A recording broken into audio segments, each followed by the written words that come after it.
I made a large watch case. Now let me show you how I made this small one. I started by squaring curly maple for my exterior and cherry, which will be showcased as the interior lining. With the curly maple, I've mentioned before, like there's something about this warm amber maple that I'm just so drawn to. I feel like it has this peaceful glow.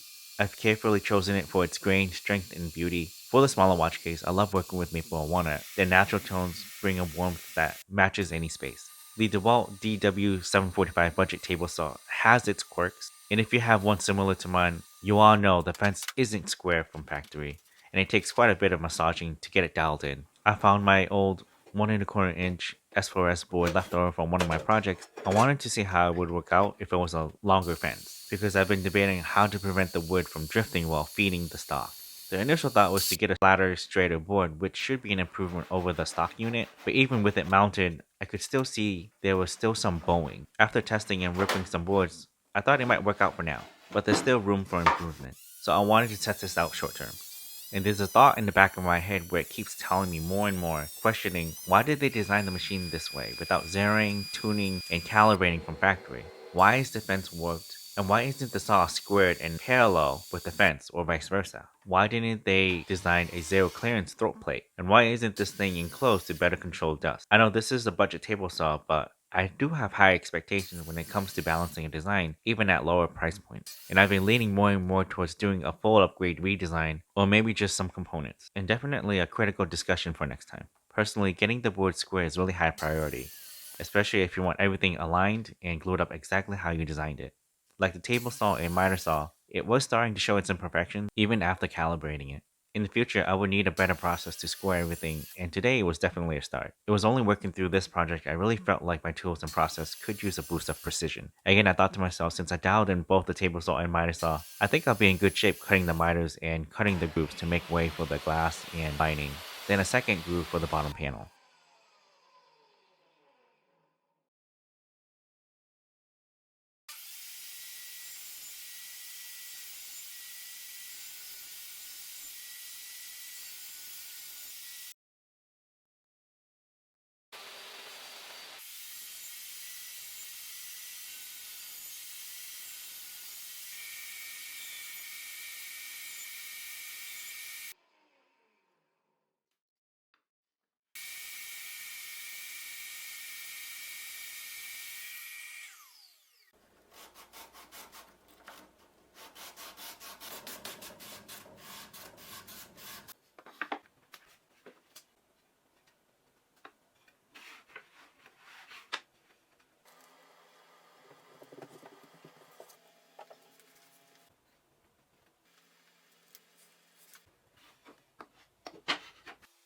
As you may have seen on other channels, I do feel if you take the extra time to apply extra masking tape, it does a better way of controlling squeeze out.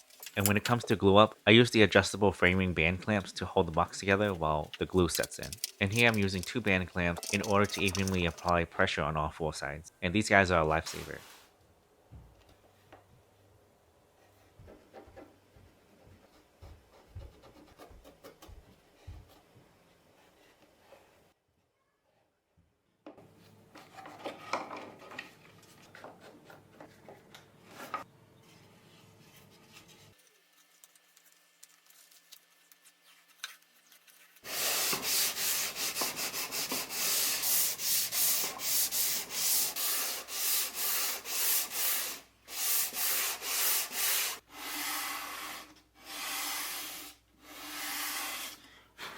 Remember when I said my new modern fence seemed a little bowed? Well, coming to a critical part, splitting the base from the lid, I replaced it with MDF instead, because it was much straighter and reduced any vertical tilt it had.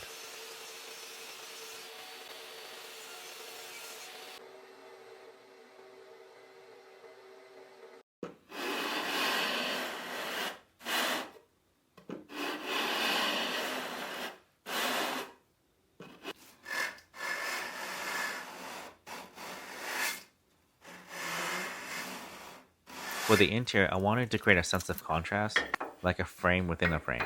That's why I chose cherry, because it's a hardwood that has a warmth that deepens and darkens over time, and it gives the case a living character evolving with age. I had CNC'd the interior lining parts instead.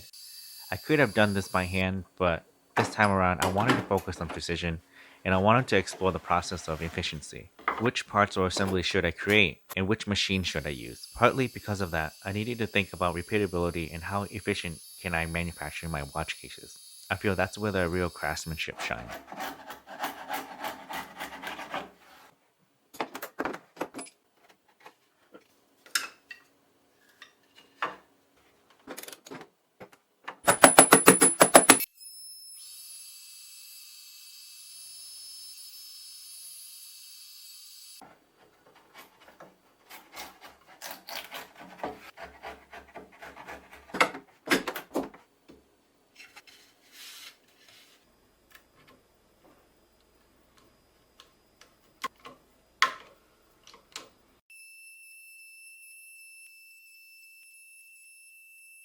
I took those over to my 45-degree router shooting board, and as you've seen by now, a recurring theme, I know I could have brought this to the miter saw, but to make sure all my parts are close to perfect and truly square, I created this from milling old scraps and I glued them up, making sure everything's square, and I added clamps to make sure there wasn't any movement whatsoever while trimming the edges. I'm using a quarter-inch shank, a half-inch width 90-degree V-bit, and I slowly take my time to make sure I don't overestimate trimming to make sure they all seat snugly once they're all assembled. Now, since the dividers were going to be hidden, it was okay to cut them on the miter saw.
The very first watch case I ever made wasn't for sale.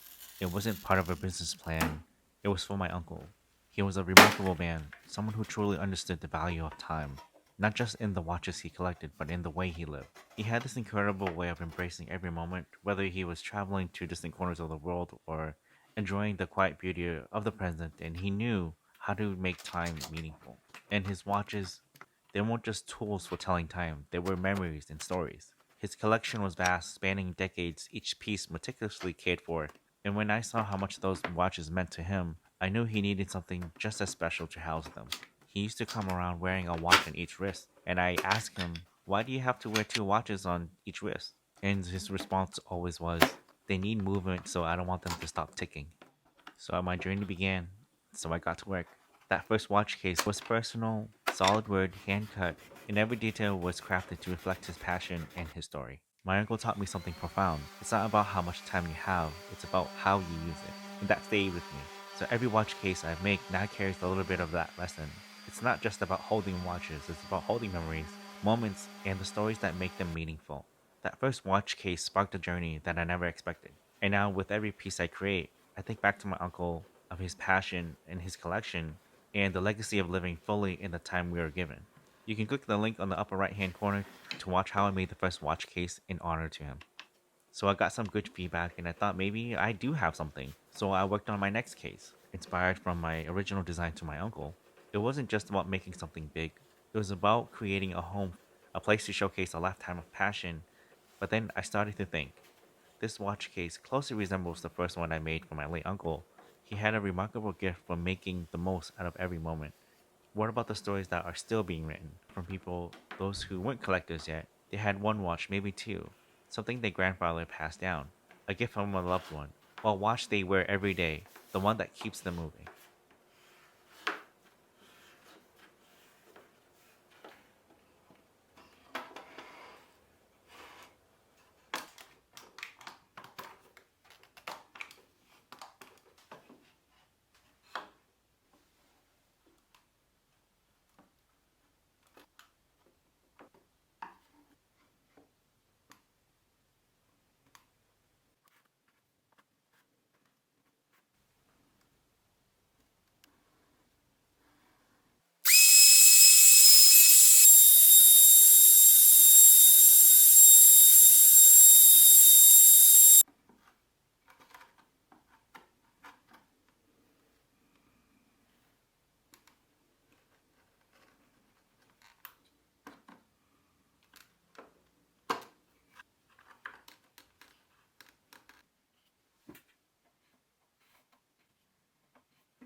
The final touches are what brings it to life: the vinyl lining, the brass hinges, and of course the glass lid. Each detail is carefully installed by hand. For the hinges, I went with the brass Brussels 95-degree stop hinges. And for the finish, I'm using Odie's oil. And every time I apply this oil, the fibers just come alive. I have made this watch case available in 4 styles. I chose 2 primary wood species, maple and walnut. These were not only convenient to source, but also somewhat sought after. There's just something about these 2 species and how they stand in contrast with each other, and that makes them feel timeless. And then there's the curly variations of both species, curly maple and curly walnut.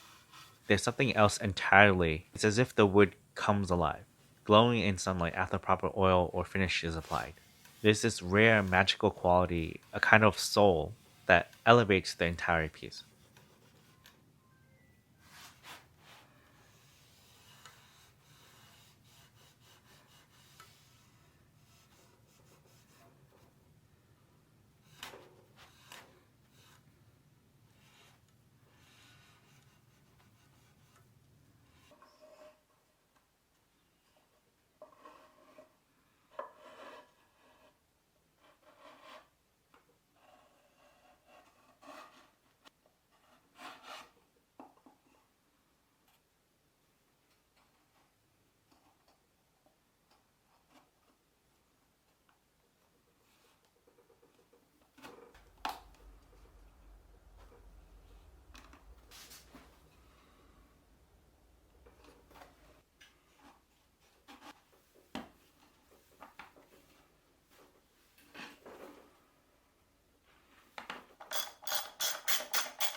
I have a video on how I made the watch holders in my 72 slot watch case build.